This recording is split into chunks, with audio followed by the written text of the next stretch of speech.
ఇటీవల ఖమ్మం సభలో ముఖ్యమంత్రి రేవంత్ రెడ్డి మాట్లాడుతూ, ఆంబోతులు పోట్లాడుకుంటే లేగదూడల కాళ్ళు విరిగినాయంట అని చెప్పేసి మాట్లాడడం జరిగింది. ప్రస్తుతం తెలంగాణలో కూడా నాకు అదే పరిస్థితి కనిపిస్తుంది.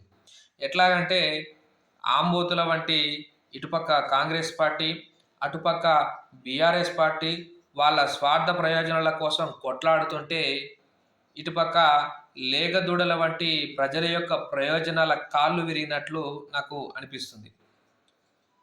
ఏ విధంగా అంటే కాంగ్రెస్ పార్టీనేమో బీఆర్ఎస్ పార్టీ హయాంలో అక్రమంగా ఫోన్ ట్యాపింగ్ చేశారని చెప్పేసి డైవర్షన్ పాలిటిక్స్ చేస్తుంది, ప్రజల ప్రయోజనాలను వదిలిపెట్టేసి.